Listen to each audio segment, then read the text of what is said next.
What's up, ladies and gentlemen of YouTube? You're with Budget Monk, and welcome to another video here. So this is basically an update as to what I've been up to for the last 3 months. I know I've been really inactive, and it is what it is. I appreciate those of you who are still hanging around. But with that being said, I actually had, long story short, one of the greatest games ever going, as we are trying to achieve something that has never really been achieved before, as many of you know, as the Nation of Mantua. And prior to actually doing that run, I made a video as to how broken the Empire is, sort of illuminating one aspect or some aspects as to how broken the Empire is, and the reason I have been straying away from it recently. With that being said, I did think that I needed to resort to the Emperorship mechanics to stand a chance of achieving this goal just in general, and I did do that in my Mantuan playthrough. Unfortunately, it resulted up being even more broken than I could have ever anticipated. Literally trying to avoid exploits, and I couldn't just, in good conscience, I couldn't continue that run as a sort of legitimate no-exploit run, even though it was not my intention to do so. So I have actually vetoed these three reforms inside the Empire: the Proclaim, the Revoke, and Unifying the Empire. It's basically outlawed, and as many difficult runs are achieved using Empire mechanics, even if you start in Asia and so on, that's how it often goes. That puts an extra layer of difficulty onto this run, of course. And with that being said, it has been 3 months, guys, of grinding 1444s, and it's been miserable, really. And I apologize for being inactive, but that's the major reason why, is just I've just been suffering. It's just like anything else, guys. Like if you're trying to grind out a world first speed run in a game or anything like that, it's really, really rough nowadays, and that's kind of a comparison to what we are doing. So with that being said, I'm going to give some people who have not been around some insight into this run. This is our best attempt yet, and believe it or not, you can see we are the nation of Austria, which is pretty typical. This is a Bregenz playthrough. Now, the timeline is bugged out, as you can see, but what you can also see if you look closely is, if you know the map well, Bregenz begins as a one-province minor here, but you can see the tooltip over the mouse there is saying Bregenz in brackets, whereas this, of course, is Austria, so I assure you, as you can see, this is a Bregenz run. It's just, the timeline is sort of notorious for bugging out in colors like this when you switch tags. So, yeah, if I go through the timeline really quickly, it will actually be somewhat difficult to discern what's happening because there's basically two Austrias, Bregenz and Austria. But rest assured, guys, if we are successful, I will do much more in-depth analysis of how we actually achieve this. Now, right now, if you cannot tell, Vienna, or Austria, as a one-province minor, about 40 years into the game. So that's part of how we pulled this off, reconquesting Tyrol and then reconquesting Styria. This is very hard difficulty as an OPM. And yeah, speed running the formation of Austria. So of course the timeline does not include your subjects, so you cannot see that well, but it's still, we're about to kind of enter the mid-game as the age of absolutism is on the horizon. And just how well are we actually doing?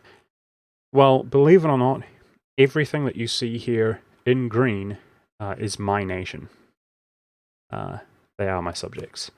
So, of course, we have to compare with some of the most recent uploads on my YouTube channel if you want to reference them, even though they're months old.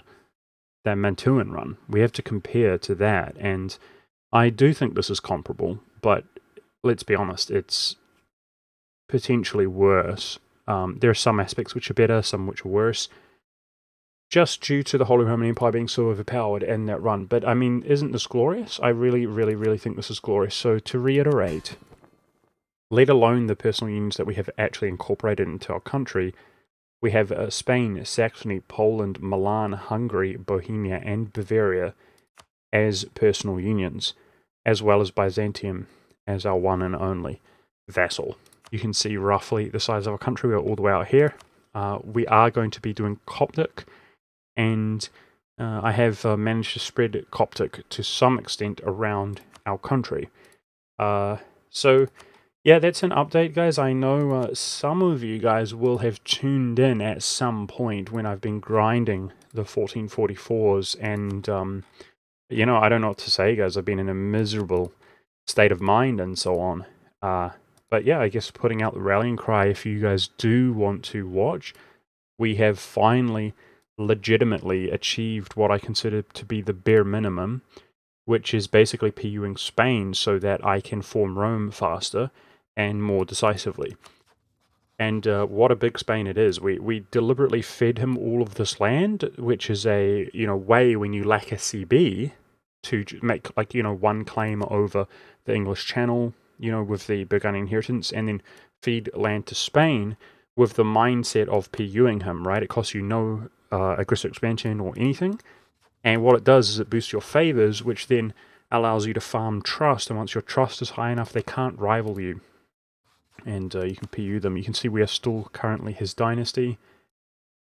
It means you can break your alliance and just sit there ready to PU them. So it was quite a dramatic run, but this is the situation that we're currently in. I mean, there is no doubt that it is glorious, and even right up until my most recent stream, which for me was today, prior to making this video, I was stressed, extremely stressed, that if we just so happen to have an early ruler death, even though this guy is, as you can see, he's young, and I'm talking about the last couple decades, we would have lost not only Spain, but Milan, Saxony, and Poland. Right now, all nations, all subjects are positive relations with the exception of Poland. Now, I can give Poland a gift, giving us 25 relations, which means if you look at the total yearly change, in 2 years he is happy. So it is likely that he will be stable too. And the worst case scenario, which is if it breaks, we actually don't need any of these provinces to form Germany or anything like that, or anything I have planned, and you can simply just go back in and PU them. You get the restoration of the personal union and casus belli. So the worst case scenario is not that problematic. And like I said, in 2 years he will be positive. That's while being at war, however. But yeah, I was quite terrified that we would lose all of our 4 PUs just by being unlucky, because if you wonder why, I hammered out a really, really, really good strategy. In fact, I hammered it out in 1 day on how to basically get this run started as Bregenz. And I did it about 3 out of 5 attempts and decided that the strategy is viable. Well, next minute, 3 months later of streaming 6 days, 6 days a week, we have this going. I mean, it's really appalling. Maybe some people can comment in the comments. Some of the things that have occurred are just beyond even imagining. So I have felt very unlucky. I say as I'm sitting here with a sort of magnanimous game, so it probably sounds a bit obnoxious, but it's been a crazy, miserable 3 months of grinding and just having it taken away from me every single time. But here we are. We have a glorious run, and I am going to be back to making some content, and yeah, that's about it, guys. But I wanted to put out the rallying cry. This is what I've been up to. I'm really, really, really looking forward to continuing and playing this game. Like I said, it's been about 3 months since I've actually played to the mid game or the late game, and we're working away at it, guys. We're working away at it. As far as I know, I was the first person in the world to do the one culture, one tag, one faith on very hard difficulty with no exploits, including diplobanking, as the lost culture of Rome. But this run is the exact same run as a one province minor.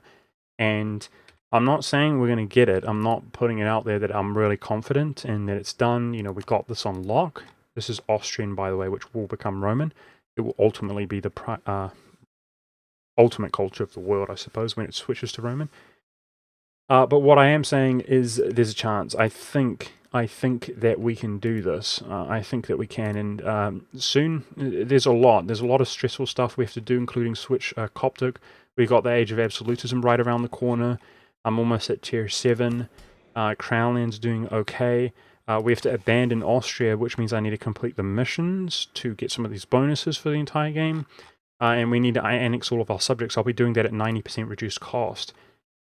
90%, the cap, reduced cost, and that will be during the age of absolutism, where we will also get some admin efficiency building up and reducing the cost that way as well. So they're very expensive, but they will be dramatically reduced.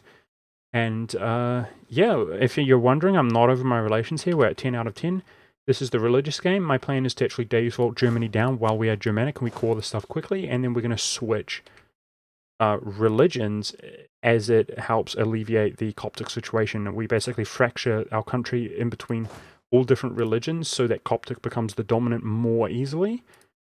And we will be doing all sorts of tag switches, which are right on the horizon. Before, or ultimately in this game, we are going to be forming Germany and then Rome, actually identically to the Bohemian run. However, this time I will actually be taking Roman traditions. That's ultimately what we're going to be running with. But if you want to see how this pans out, you're going to have to tune into my stream, which I stream 6 days a week. The link is in the description down below. So yeah, I hope to be more active on YouTube. I hope I can manage that, and I appreciate you, anybody who remains. So thank you very much for watching. I'll see you in another video.